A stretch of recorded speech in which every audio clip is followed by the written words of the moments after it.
Today we have a special guest from Michigan, from Detroit, Michigan, Janis Vaughn. We have some feedback somewhere. Does somebody have a radio on or something? Television. I think that's Janis. Television? Okay. I'm sorry.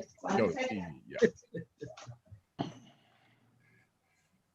Okay, I'm trying to tweak this thing. There we go.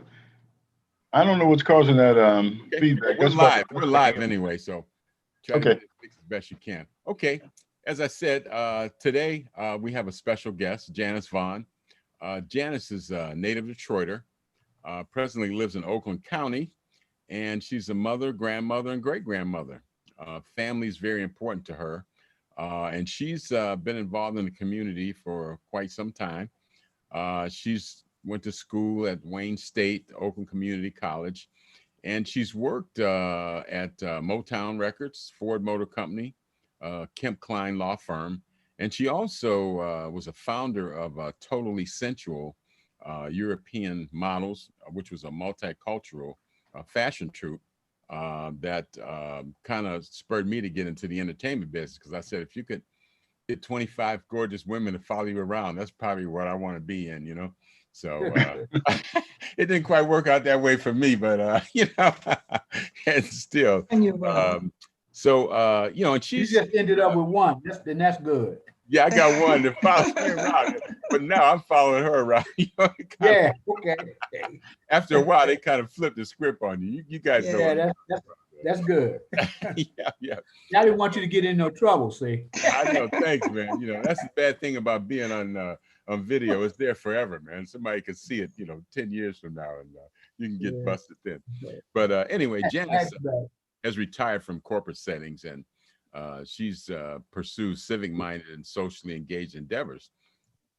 She considers herself open-minded, progressive, with Democratic Party roots.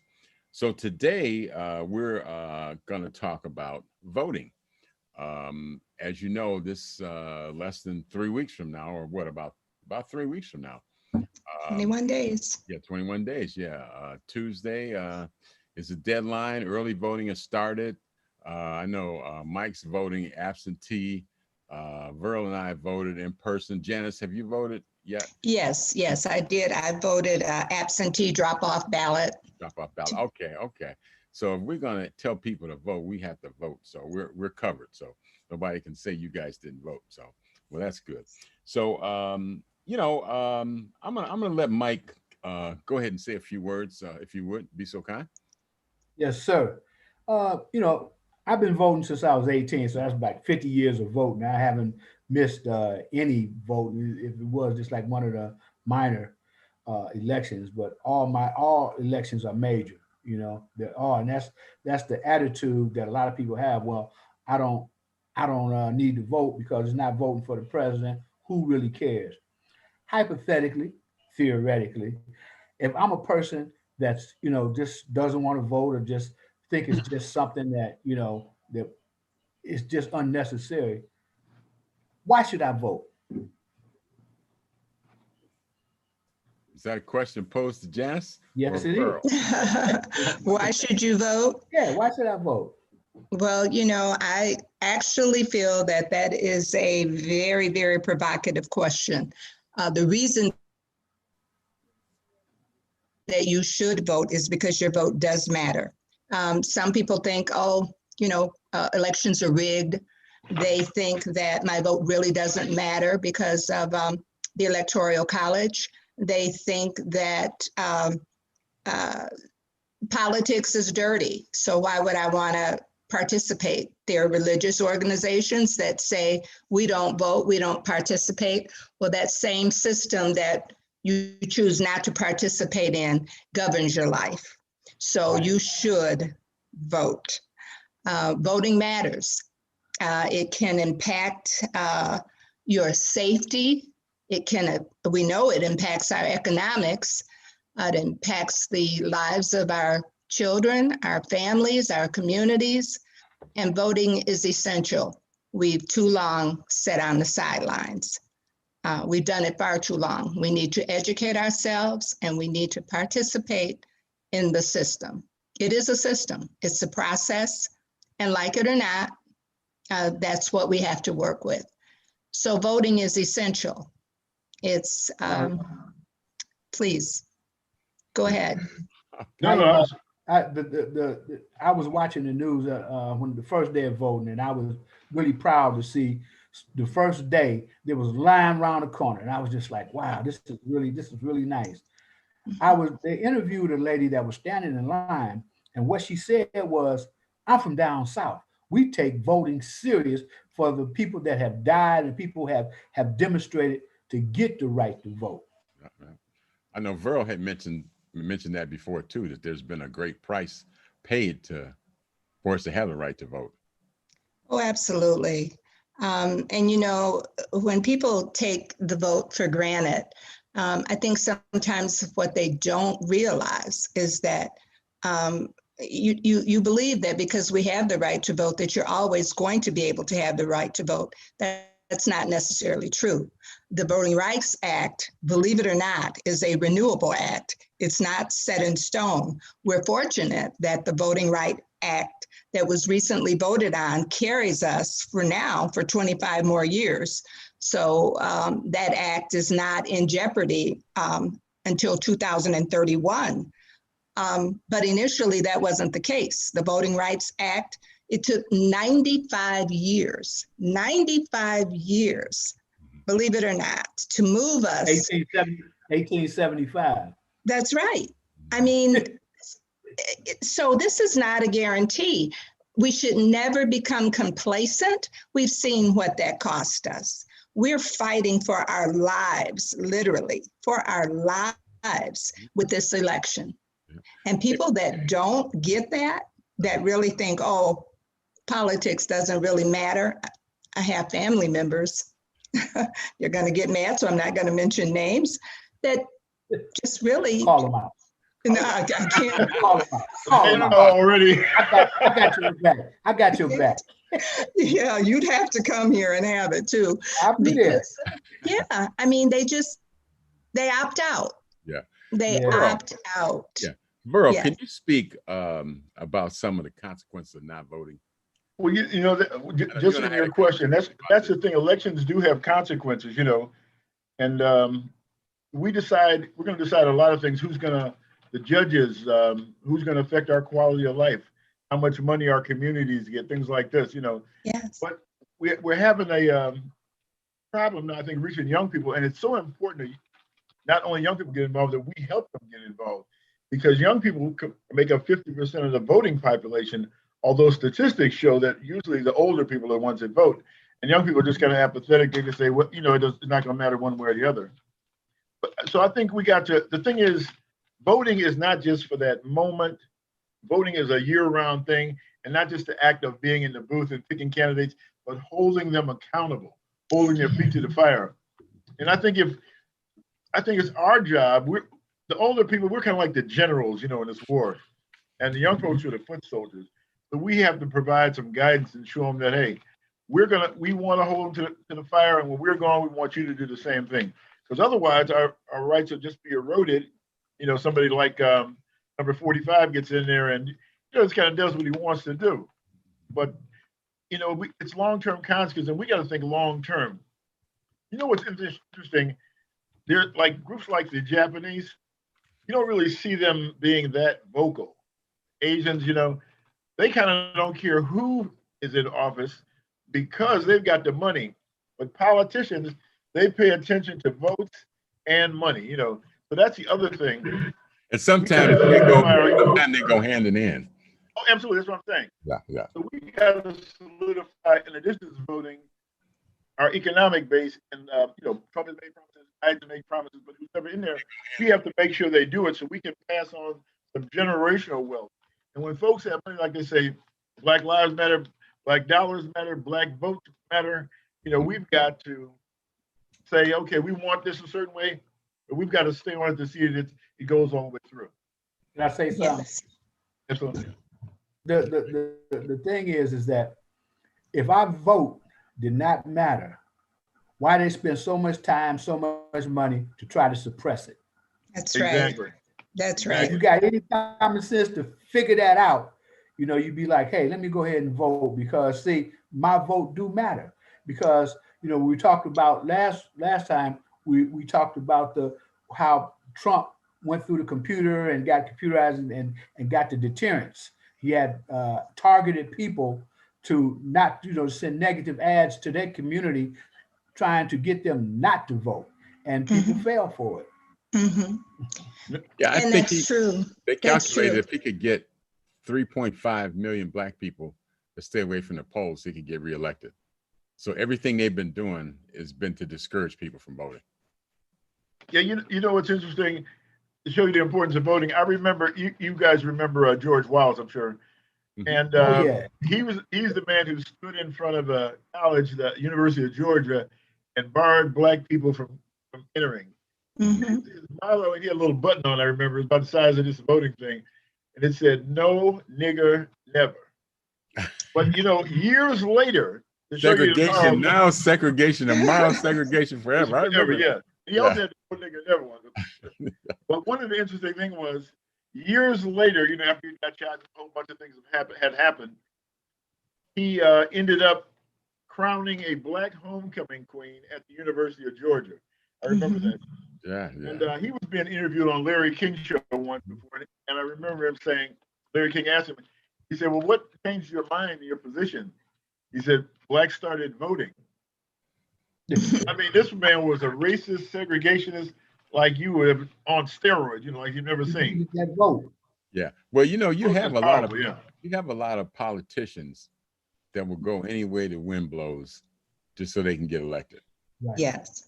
And they'll go with whatever's popular. But see, I think one of the, somebody told me, he says, well, the president that we have now didn't do anything good. Yeah, he did a lot of good. He did something that a lot of people weren't able to do.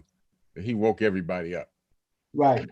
And he let you see what the cost of non-involvement and non-voting is. Oh, and yeah. I think it kind of shook everybody, and everybody said, oh, wow, where everything's not hunky-dory like we thought it was. No. You know what's interesting? When Trump first got in there, Mr. Farrakhan said, talking to black people, said, Trump may be the best thing that's ever happened to you because he's going to have his foot so far in your butt, you're going to have to come together. Yeah, exactly. Yeah. Well, that's kind of like my grandmother. She used to tell me, she said, well, I told you not to play with matches. And I said, oh, yeah. I said, okay, I understand now. I'll never do it again. She said, you didn't listen to me. I said, I heard you.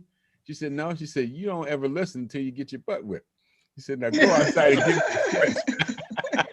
She said, now exactly. Go get a stretch. She said, you don't listen until you get your Robert called it the grandmama effect. Yeah, the grandmama effect, And so, I think that's what we have. But what's interesting to me, and it is, I mean, from the perspective of, I guess I was sort of surprised at the women vote when women came out in large numbers, fairly large numbers, and voted for Trump.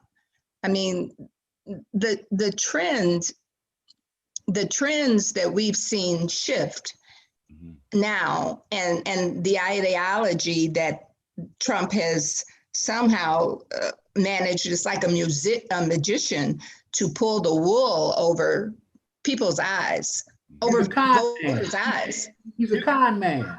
He is. He is that. He is that.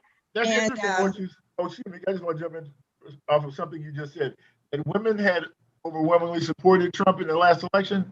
Yes. I thought I didn't really realize that there was a lot of women had supported him. But I mean, the guy is racist, sexist, misogynist.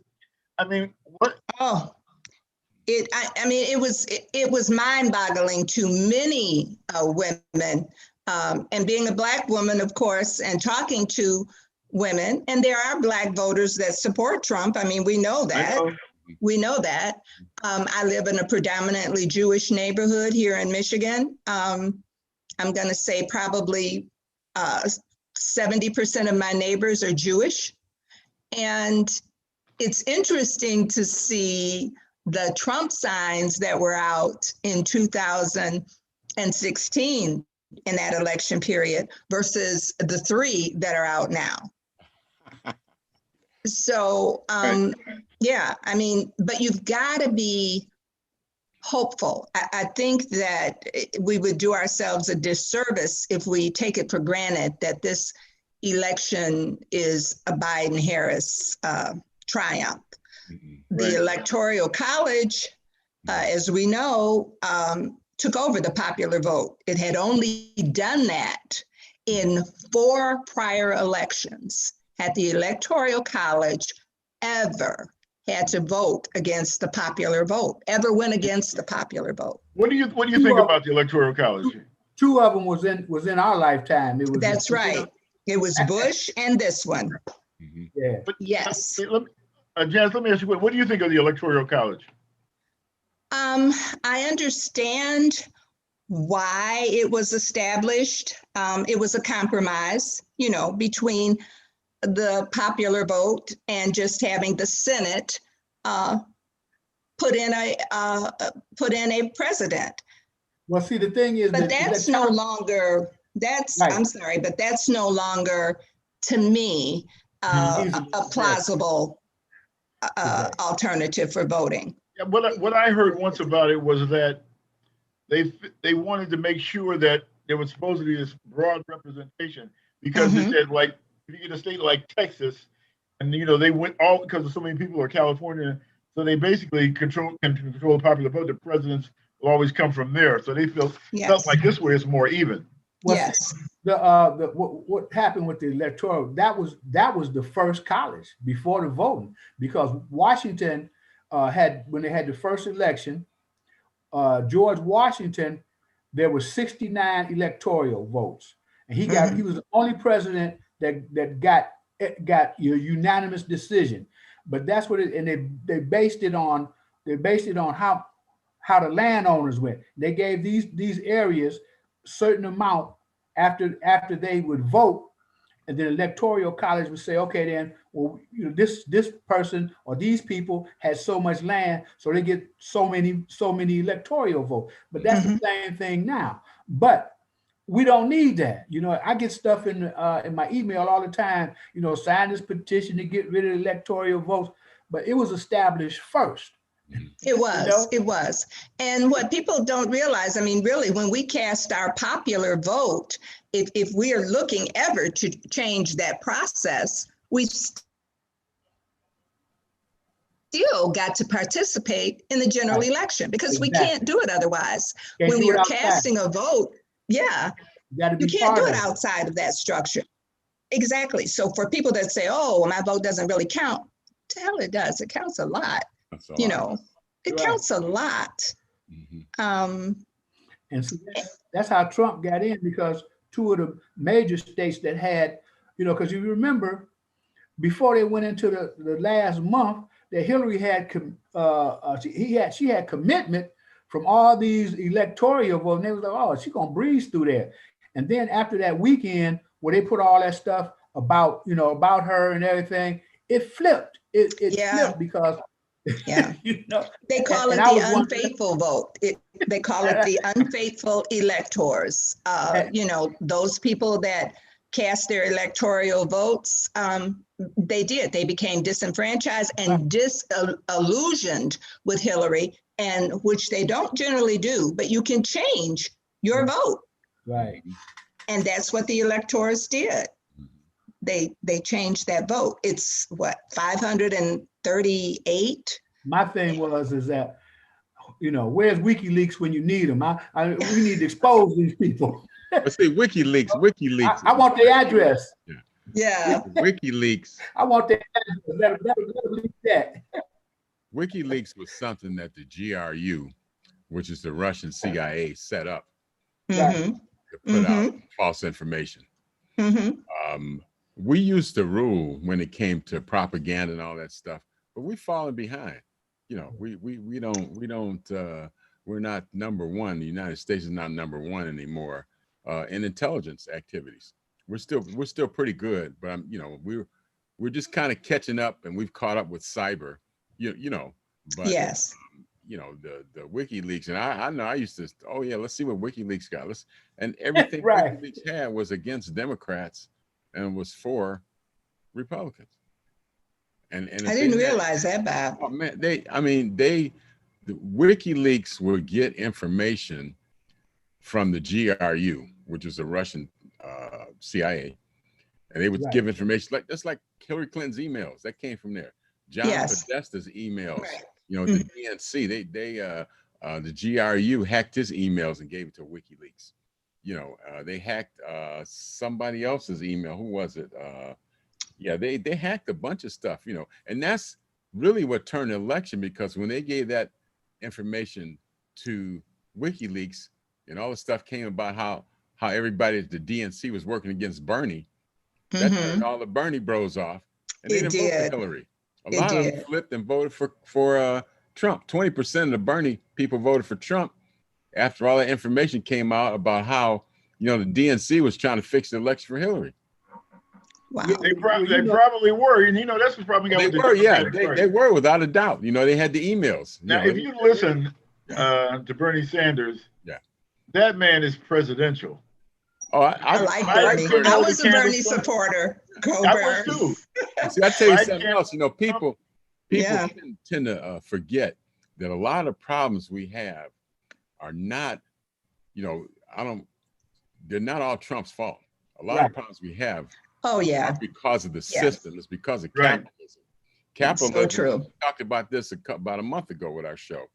Capitalism had a failure in 2000 with the .com crisis. The government bailed them out. In 2008, with the too big to fail, you know what I'm saying? Yeah. The government bailed the banks out with a couple $1 trillion. Like the Titanic, crisis. And in all honesty, the Corona crisis, all it did was exacerbate what was going to happen anyway. This economic crisis isn't totally due to coronavirus. No, that's true. Coronavirus was a convenient story. Yeah, so it just speeded it up, and again, the government had to bail out. So see, there's a systematic problem with capitalism, but nobody wants to talk about it because the last thing that corporations want the government to do is get involved. Right. Because once the government gets involved, then private enterprise can't charge you $3,000 for insulin every month. What was the term for that? Laissez-faire or something? Laissez-faire, Hands off, free market. But see, free market, there's no such thing as a free market. Because if there's a free market, the government wouldn't be bailing them out and giving them tax cuts. Right. The government would have hands off, which they don't, Well, Obama did the car industry. Yeah, he did. He saved pretty much single-handedly saved the car industry and a lot of jobs, and you say the economy, because so goes General Motors, goes the economy. 1 out of every 5 jobs is tied to the car industry. Yeah. We were getting a lot, between that housing crisis and the automotive industry failure. I mean, we were in serious nosedive. Yeah, and my point is this: is that when you say socialism, the government, major corporations have so demonized the words socialism and Marxism, right? And most people don't have a clue what socialism is. Well, I was listening. Social Security is socialism. Right. Unemployment compensation is socialism. Medicare and Medicaid is socialism. Corporate bailouts, the money that they've given banks, corporate welfare, PPP loans are socialism. So they say, well, we don't want to vote for a socialist, but you're social. You're benefiting from you're benefiting from those plans. You don't want to vote for a socialist.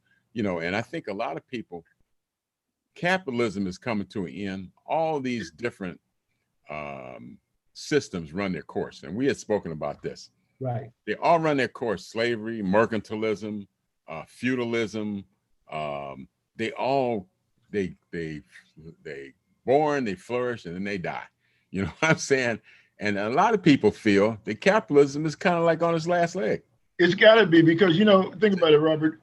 Even during a financial crisis like we're having in this country, People are starving, losing their job, nobody's working, all those different things going on. And billionaires are getting multi-billions of dollars in this little short 6-month window. Yeah, because doesn't make sense. And if that doesn't scare you, and they say the word socialism is supposed to scare us, but I mean, when Bezos gets another $60 billion, like, no, how about 100, dude? How about almost 100? Yeah. From March, the price of Amazon stock was about just a hair under $1,700 in March.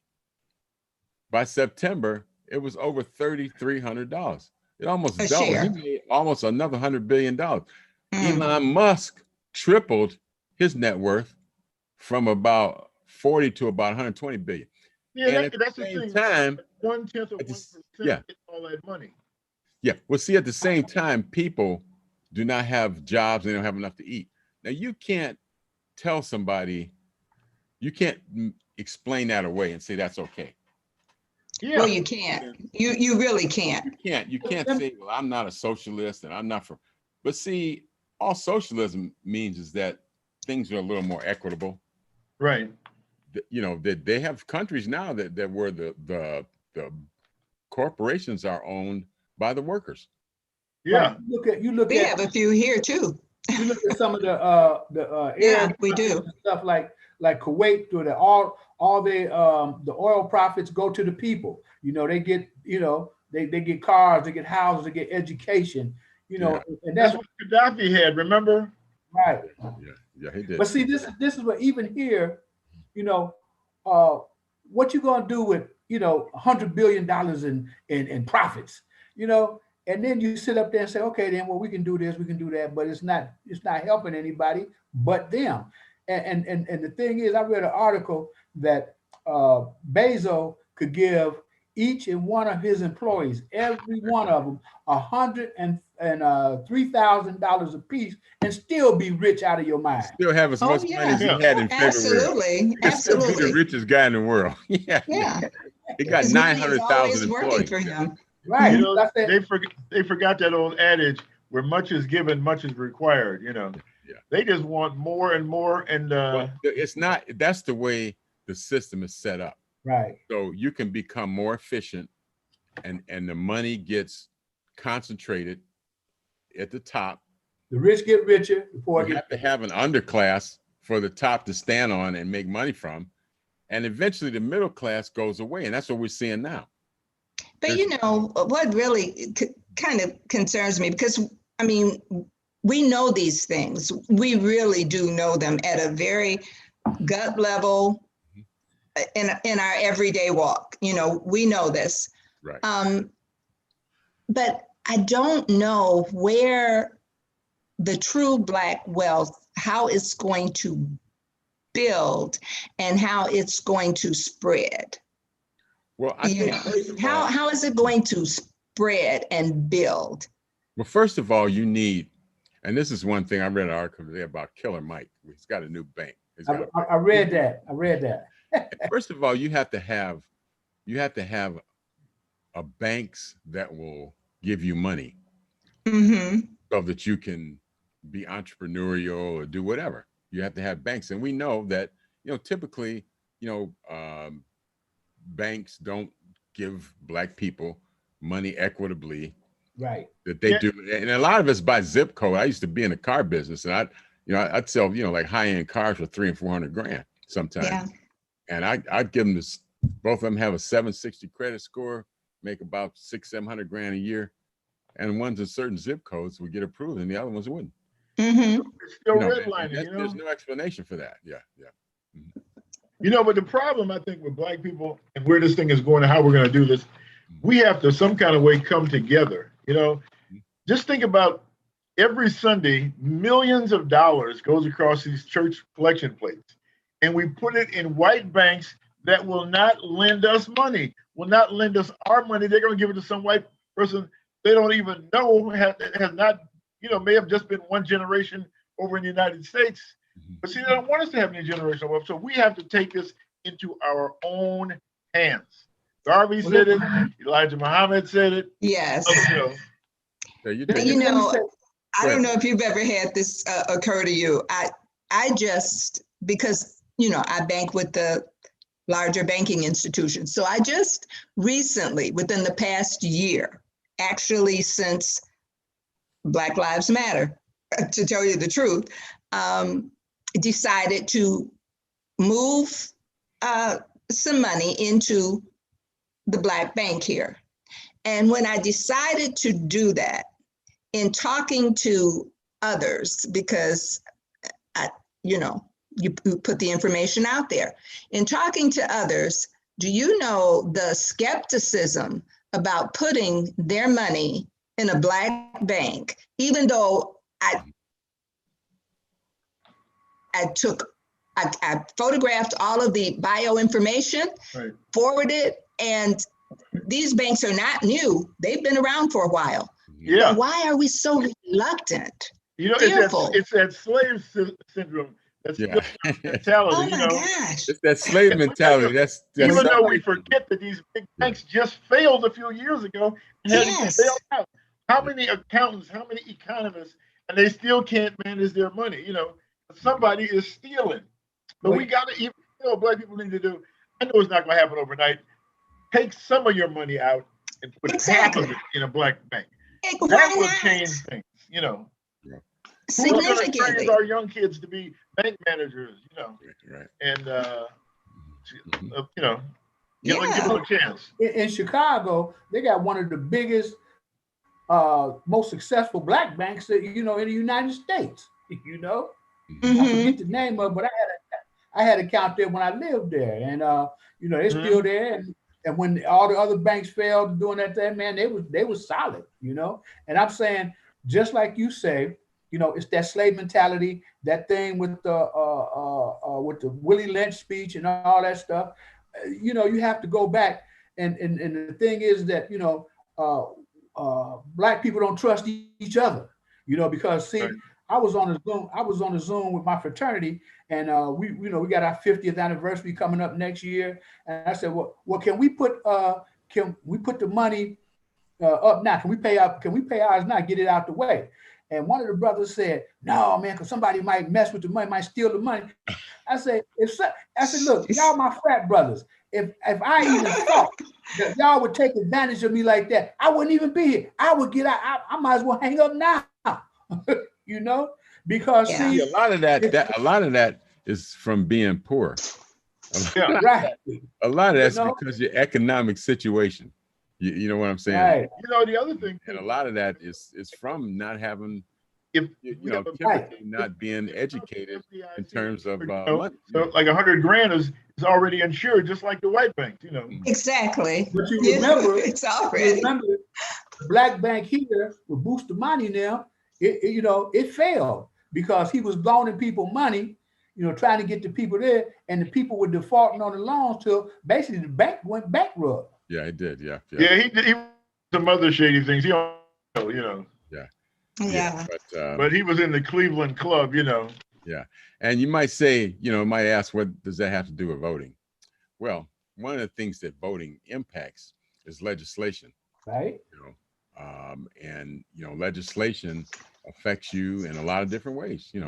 Banking and legislation, anti-discrimination legislation.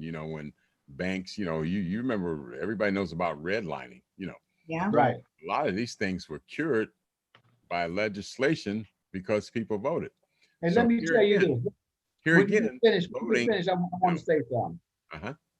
Okay, now. This is a game that the banks play in the financial institutions.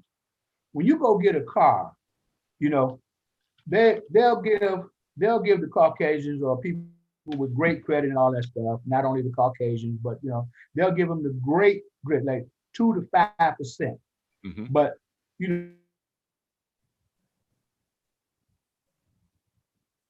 got that zip code, they'll make yours 24, 27% interest. So that take care of the other people that they give the 2 and 3%, that'll compensate for them. Yeah. And that's been part of it's based on your credit. Part of it's based on the credit report, but a great deal is based on your credit score. When you send it into the bank, they look at 2 things. They look at your credit score and they look at how much money you make versus what you spend. But you know what, Robert, go ahead. No, go ahead.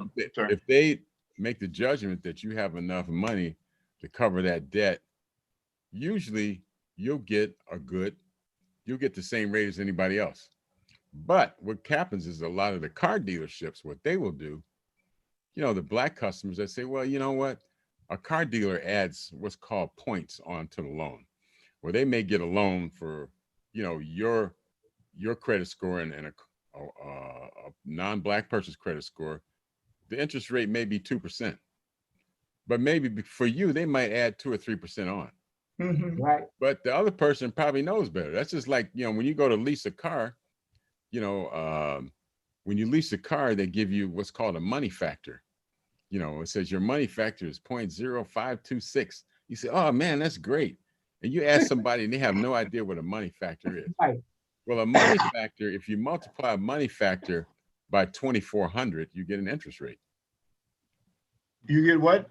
You get the interest rate that you're paying for that money. Oh, okay.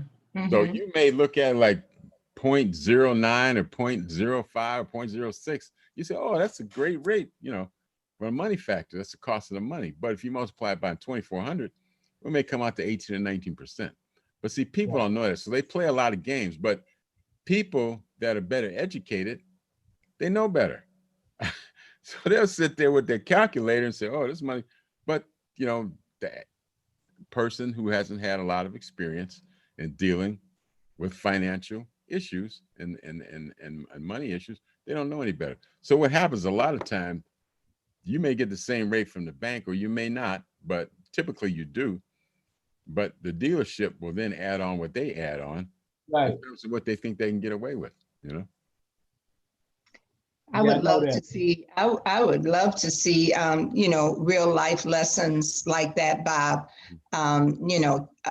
taught. I remember when I got ready to retire and sitting down and talking with the financial advisor just about, retirement. And it was a rude awakening to think that I had to get to retirement to learn these things, if you know what I'm saying. Yeah. And I don't know, I'm not going to say that they weren't always there for me to go and get. Maybe they were. However, I mean, there are some classes of people don't have to wait to go and get that information. It is brought to them. Right. We got to share the knowledge. Yeah. Yes. Well, you gotta, you have to, a lot of times, finance, things like that is handed down from generation to generation. Absolutely. If you never accumulate any wealth, then it probably doesn't matter to you what the money factor is. If you always buy used cars, you know what I'm saying? So I think it's, it's a lot of education. Verle had a great idea about educating people on the stock market and the securities area, which he was probably going to pursue that, and maybe I'll be involved with him also. But there's a lot of things, that happen throughout all this commotion that's been going on with money, people not being able to eat, blah, blah, blah, blah. The stock market's still doing great. Yeah. Somebody's making money. So people are making money. Yeah. Because all the PPP money, they're not retaining the employees. They're buying back their stock, putting it back in the market to keep the stock price up. Because most of your CEOs get compensated by stock options. Is a big part of compensation. So they want the price up. So when they leave, they can have a lot of money. So, and you need to know things like that. I don't know what I was thinking about, because Verle mentioned it to me. He said, oh man, back in February, March, we were talking. He said, yeah, Amazon just tanked, man. He said, what do you think it's going to do? And not knowing, I said, man, anybody with any common sense knew it's probably going to go back up. So, I mean, we could have doubled our money in 2 months, but having some money to put in it, the money. Yeah. You had enough. Yeah. Wow. But, yeah. And so see, voting, you say, well, what does voting have to do with the stock market? Well, see, voting has a lot to do with it because it has to do with policy. Right. People making policy, in terms of you know, look at the tax. There were like in the last 10 years, I think 6 years, Amazon paid no taxes. Now you tell me how you can make billions of dollars and pay no tax. Now that, you know, you can explain it to me any kind of way you want, but it's not right. And it shouldn't be. Exactly. You know what I'm saying? You can tell me, he says, well, you know, I remember I had a job once and said, well, you know, Dave, you know, he makes, you know, about 22 grand more than you a year, you know, because this is a political thing. You know, his dad's a manager and we just got to take care of him. And the guy told me that straight up. You know what it is? And that was the truth. You know what I'm saying? That was the truth. And he didn't say, well, you know, Dave does a good job and he works. He said, well, his dad is a manager with the company. And we got to take care of him. He told us to take care of him. So that's why he makes so much more than you. I said, man, that sucks. He said, yeah, it sucks for me too, you know. But, you know, that's when we were talking about why vote, I heard a person, and I mean, it was hard to argue with them for a second there. Their premise was, you know, Democrats and Republicans are both the same party. You do realize that, Janis, right? And I said, no. I said, you know, there's some platform fundamental differences between Republicans and Democrats. He said, absolutely false. He said, they are one party and they've been running this government. Yeah. You know what it's like? I heard it put this way, Janis. They say each wing is on the other side of the same bird, you know. Some people say it like this, you know, the Republicans say, okay, I work this side of the street, you work that side of the street, we'll be downtown. Good cop, bad cop scenario. You know, I'm gonna play the bad cop, you play the good cop. But we're, you know, we have. I think this is one reason. I think this is one reason Bernie and his philosophy was so popular. Right. Because I tell you, I really at the beginning of this process, I really liked Elizabeth Warren. Because when you hear her talk, I mean, she make like total sense. You know, she makes total sense. You know, she says it's okay to make a profit, but you shouldn't make $42 million. And then the guy's making $8.50 an hour can't even afford to buy the products that you produce. Right. That's unsustainable. And that's what's happening now. As the middle class goes away, you know, they can't afford to buy, you know, a new pickup truck for 50 grand. So what they do is they lease them. They came up with credit, you know, and when Nixon took us off the gold standard in 1970, they said, well, man, how are we gonna you know, finance all these products that we're producing? Credit, give everybody credit. Just give them credit, you know. And that's what happened, you know, and it's very few people now that will go and pay cash for a car. Right. You know. Oh no. I know my brother-in-law from Nigeria, you know, God rest his soul, but he used to always say, I say, well, what kind of interest rate do they get in Nigeria, you know, if you finance a house or a car? And who do you borrow the money from? He said, borrow the money. You save your money. If it costs $20,000, you save $20,000 and you go buy it. He said, that's what you do. Or you get together with your family and you each chip in, you buy one house, and then you each chip in, you buy another house, you know. He said, but that's what you do. And I said, whoa, what a great concept. So I can just ride as hoopty a couple more years and just save money and buy me a new car. I said, but wait a minute, I already knew that, you know. He's right. You know what? A lot of people like folks come over here from the islands, you know, Jamaicans, the Haitians, some of these groups. They'll come into a community. They'll buy like one little store. You know, they'll work the store. They'll sleep upstairs.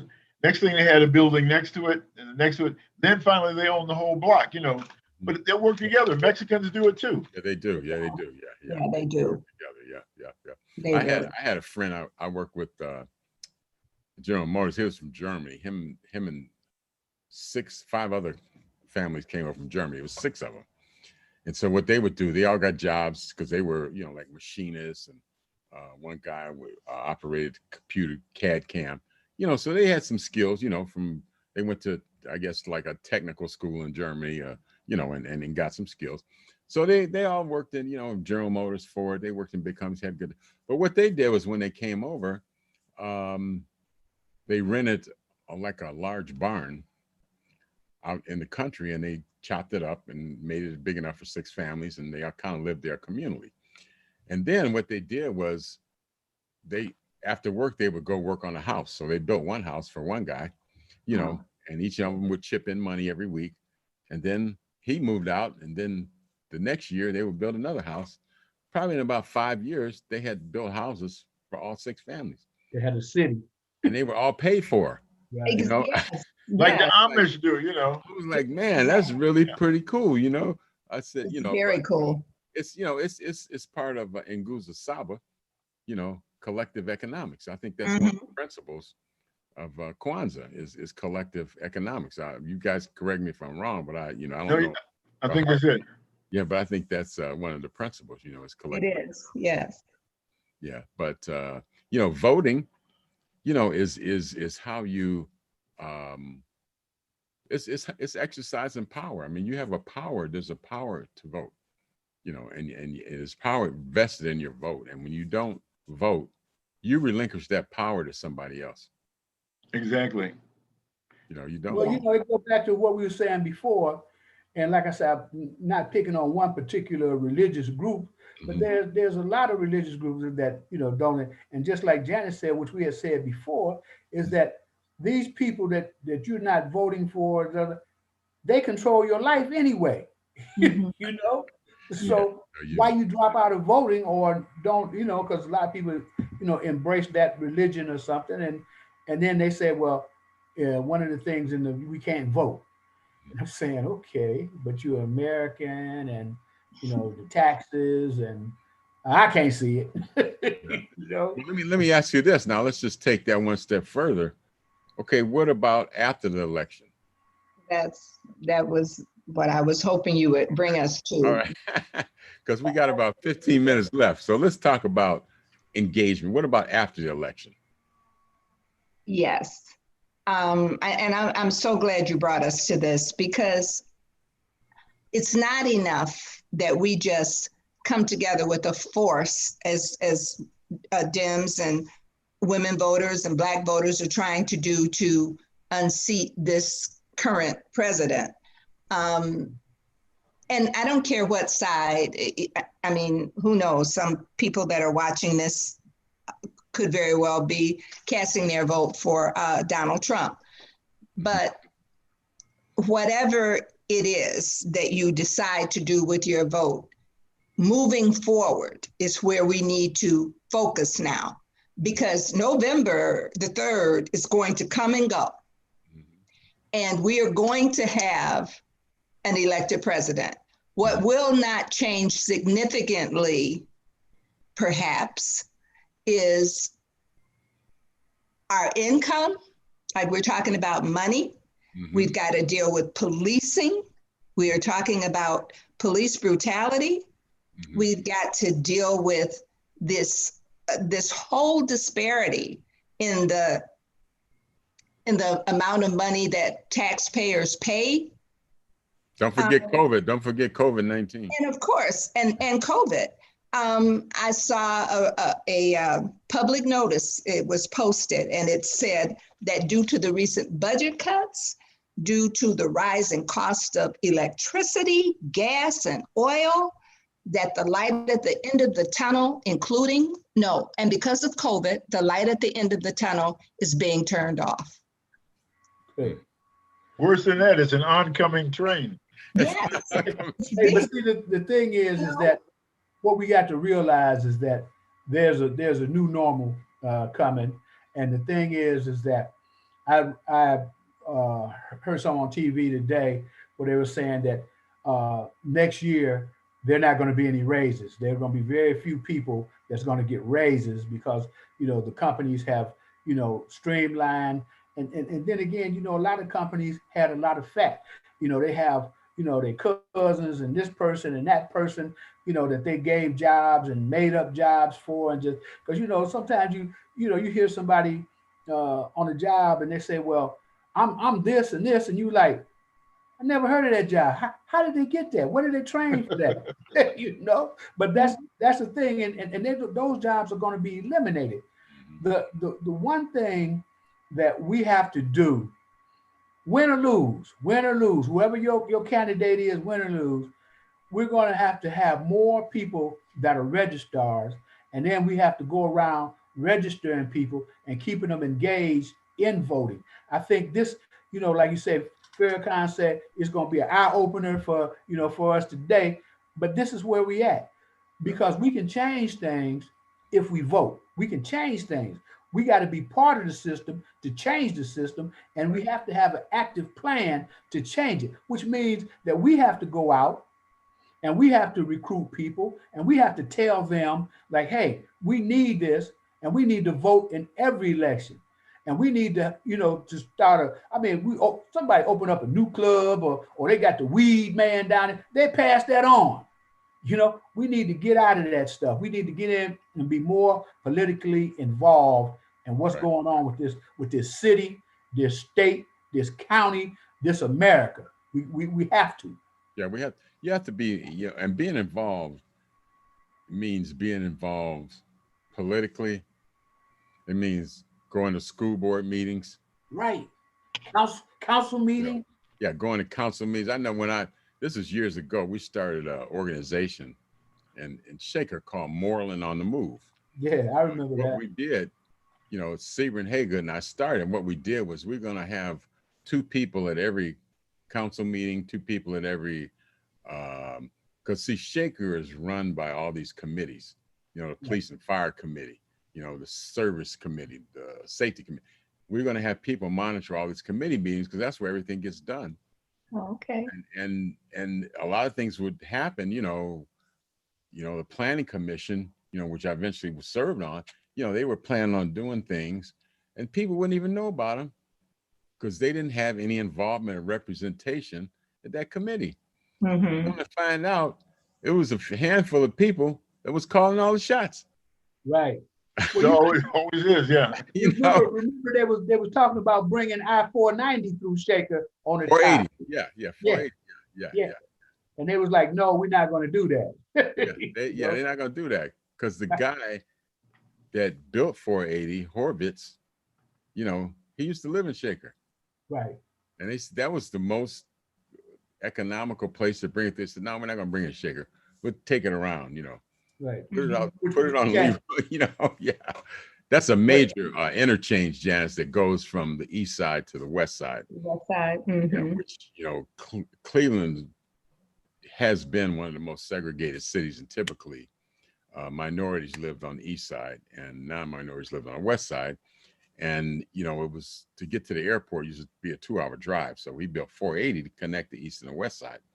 So you could get to the airport in, a half hour, 45 minutes, Mm-hmm. So that's, and originally it was going to go through, some communities going to go through Beechwood, some upper, communities. And they said, oh, no, this will not come. See what they did, that was back in the 70s. Yeah, back in the 70s. Yeah. See what they did is they turned the project into the I-490, where it's coming through University Circle so that they don't have to go through the hood. If people coming from the west side, they don't have to go through the hood. They can just take what they call an opportunity corridor and just keep on right into, Cleveland Clinic Hospital, the O.W.O. Walker Building, all that through there. Yep. So, and Jane Campbell, she kind of made it into a Euclid Avenue into a private driveway for Cleveland Clinic. Man, that was a mess. Well, that didn't have. That was in play long before she came on the scene. Yeah. That was a done deal back when Winston Willis, and I think you know something about Winston Willis. Oh, yeah. He was a gentleman from Detroit who came to Cleveland, African-American, invested a lot of money in the inner city, very successful businessman. But where he had invested, Cleveland Clinic wanted that land to expand. And for the Midtown corridor. Yeah, Midtown corridor, and that's where the whole eminent domain thing came. Right. And the clinic said, yeah, and and his property. People, he didn't want to sell, and so what they did was they used eminent domain, took his property, give him 10 cents on the dollar for what it was worth, and that's pretty much a done deal. And I think everybody since then, you just have to kind of go along with when it comes to the clinic, they're the largest employer in the state. You can, they kind of run that area. So everybody knew, if you wanted to they made you an offer for property, you probably ought to just go ahead and take it because they're gonna. Yes, yes, They yes. got- And what they have did, their own- what they have did their was own zip wrong. code. What they did was wrong and illegal. But here again, Right. Who gonna because we stop it? didn't have people in office that would challenge that. There was nobody to challenge it. Right. Mhm. You know, that is part of the importance of voting, because Yeah. that's one thing Winston used to tell me. There was a time when W.O. Walker, the publisher of the Call and Post, was alive. Mhm. Very powerful councilman Charlie Carr, and Carl Stokes was mayor. He said those three guys and him, they could stop a lot of nonsense before it even Right. came about, you know. Yeah. So Yeah. we need people in there to look like us and have our interests in mind. Yeah, yeah, and it's, you know, you gotta vote. You gotta have a seat at the table if you want to see what's for dinner. You know what I'm saying? I like that. Otherwise, they could just hand you a bologna sandwich in a bag and say, "Here's what we have for dinner." You know? Yeah, you won't be sitting at the table; it'll be handed to you through the back window. Don't come in here, you know. Yeah. No slavery days. Yeah. So, So, yeah, we you know, we and do like need, you say, we need that engagement. We yeah, we need really that do. engagement. We Yes, gotta, ma'am, that's true. yeah, we gotta keep. We have to stay engaged. We have to get engaged. It's not just, you know, with politically, you have to be engaged. You have to be engaged in the neighborhood. You know, like there's a lot of crime is a problem. You know, and I was telling this young lady, I know she's an artist. She was here, but she's from Kenya, and she was telling, you know, I was talking to her and her boyfriend the other day, and they was telling how much crime has gone down in Kenya. Is virtually non-existent now, and I guess 3 years ago, it's like you couldn't even walk outside without getting robbed. You know, I said, well, what happened with how did crime go down so fast? Well, they said in Kenya, what happened was they organized the community groups, and the police, they caused the police to be responsive. I said, well, how did they cut crime, you know, by 95%? They said, well, for a while in Kenya, anything you did, you got shot. Breaking in a house, you got shot. If you stole a car, you got shot. If you stole a bicycle, you got shot. And they say, whatever you did, you got shot. And they say after about a year, there was no more crime, you know. Now, We can't that's shoot. not, that's That's not, extreme, but yeah, still. that's not, that's kind of an extreme version. And it didn't have nothing to do with black and white. It was all black, you know. But I'm saying, you know, she said, well, that's how the crime in Kenya went down 90%. Because It may have saved some lives too, you know. yeah, Got the killers off the did, you street. know. But you said it used to be crazy, you know, these guys would get together in gangs of 20, 25 people with automatic weapons, you know, and you know, it was getting out of control. So they said, you know, what the police did. What group?